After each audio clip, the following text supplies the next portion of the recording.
Para tudo e preste atenção aqui. Aprenda a botar o seu salário para trabalhar para você e colocar ordem nas suas finanças pessoais e do seu negócio. Com Natália Arcuri, nossa musa das finanças. Confere o link na descrição. Esse é o problema do fio desencapado que eu sou no processo. Que é o seguinte, lá atrás, quando a gente estava encerrando a ditadura, nós resolvemos, liderado pelo Tancredo Neves, resolvemos fazer um acordo com um pedaço do sistema para elodir a ditadura. Aí era uma ditadura mesmo. Um general que não era votado nem coisa nenhuma e tal. E fomos para o colégio eleitoral com o Tancredo. Sabe com quem o Lula ficou? Contra. O Lula ficou contra o Tancredo Neves, porque pelo Lula ganhava o Maluf para amerdalhar o Brasil mais do que já estava e ele vir. Essa é a explicação. Mas era uma estratégia?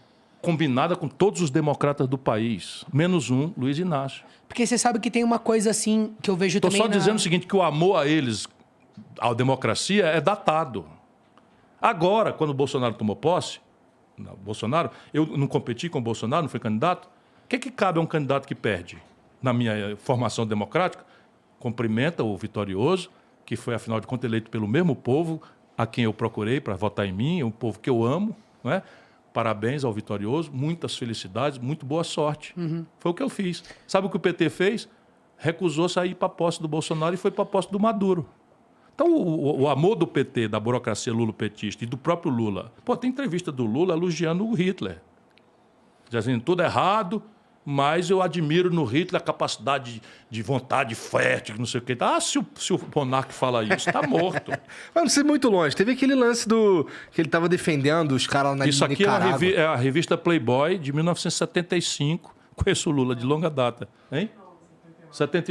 1979. Então, quem achar que eu estou exagerando, está lá o Lula elogiando o Mao Tse Tung, elogiando... Teve recentemente... Diz que é errado o Hitler, vamos para ser honesto. Ele diz, não, é tudo errado, mas eu admiro a capacidade do Hitler, a força de vontade de buscar o que ele queria e tal. Está lá dito.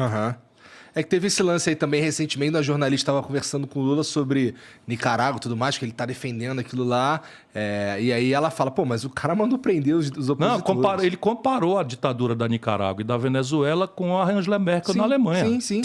Só, pá, o Lula é o fim da picada, rapaz. Não, o fim da picada é o Bolsonaro, mas a antessala do fim da picada é o Lula. Outra coisa que me desagradou muito das falas dele foi aquela fala para Time. Eu não sei qual é a sua opinião sobre isso, gostaria de ouvir até porque eu achei interessante. E, para mim, aquilo é escandaloso, na minha opinião. No momento onde qualquer país do mundo, um candidato na antecedência da eleição dizer o seguinte, não, eu só vou dizer o que eu vou fazer depois de eleito. É isso, essa parte? Não. Pois essa parte ele diz. Essa parte é muito ruim. Ele teria perdido a eleição em qualquer país do mundo, sério. Mas no Brasil... É porque no Brasil a eleição é, na verdade, concurso de Miss. Ele está anunciando um estelionato. Não, eu estava falando deixando o povo acreditar nessa memória afetiva de que os tempos bons do crédito farto, da picanha, da cerveja vai voltar, sendo que simplesmente o jeito que o país está hoje está muito diferente de 2013. Muito mais, e o mundo também muito diferente de 2013. É o maior estelionato eleitoral. O maior estelionato eleitoral está tentando se produzir no Brasil. Mas o que você ia falar? Não, eu ia falar do trecho que ele fala do conflito na Ucrânia, da guerra. Que ele diz que eles tinham que sentar mais para conversar, tal. Eu acho isso uma simetria. Sabe por quê? Porque essa coisa... O Zelensky, por mais que a gente... A minha dúvida é... Cabe agora a gente ficar fazendo mini ponderações sobre a índole do Zelensky? Ah, não, mas o Zelensky, ele está se aproveitando... É um país ultrapoderoso, invadido de uma forma extremamente covarde, um país que é uma democracia super recente, que tem uma história tristíssima... A gente, pelo menos pra mim, me toma um sentimento de não me interessa a inclinação política. Assim, lógico que interessa, mas eu ia colocar em primeiro lugar um compadecimento profundo por essa situação desigual. Na minha opinião, a Rússia exerce uma força, eu sou leigo, hein? Mas ela exerce uma força de, não, a gente tá num momento onde vocês também não podem fazer muita coisa contra mim, porque eu tenho as armas, eu tenho o poder. Então, a Europa inteira assiste, mais ou menos, né? Assiste aquilo, né? Faz o que pode, sanciona uma coisa ou outra, tal. E aí o Lula vai falar, não, o Zelensky tinha que sentar mais à mesa e discutir mais. Discutir o quê? Dar o país... Pra mim, o Putin, ele quer que o Zelensky ceda, né? É isso. Examinando um candidato que está aí pontuando nas pesquisas e Foi groselha ou não foi? Horroroso. Me diz se eu estou falando alguma coisa muito absurda. Isso foi para Time, que foi uma aberração. Porém, ele aqui no Brasil diz coisa pior.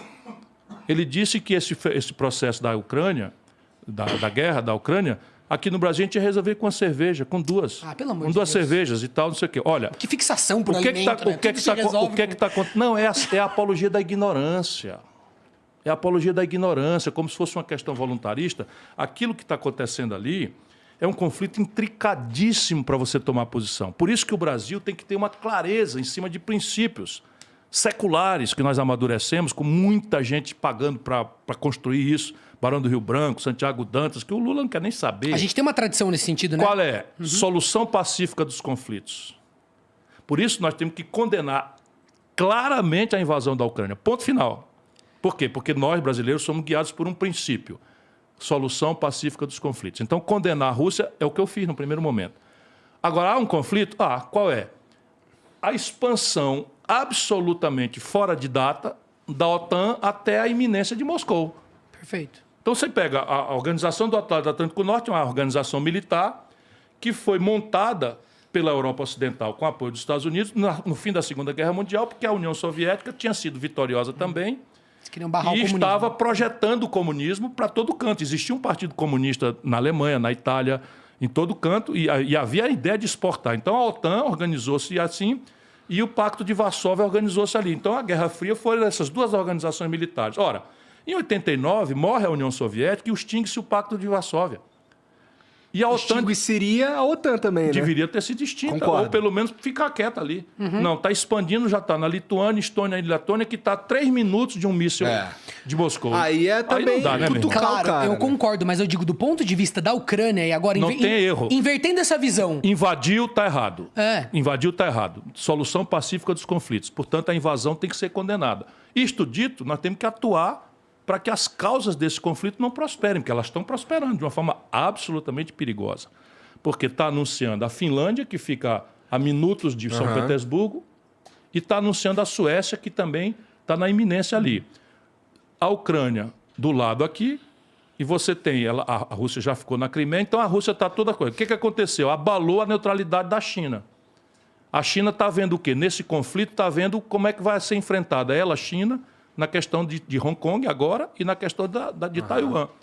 Ou seja, nós estamos construindo perigosamente uma alteração da ordem mundial unipolar que o Brasil deve trabalhar para acabar, por meios pacíficos e multilaterais, mas estamos na iminência. Aí tem Caxemira, é uma região disputada pelo Paquistão e pela Índia, os dois armados com artefato nuclear. Se a gente não tiver uma boa solução para esse problema da Ucrânia agora, que passa pela condenação da coisa e pela mediação dos conflitos, a humanidade pode estar indo para uma aventura mortal. E o Lula trata com essa leviandade aí.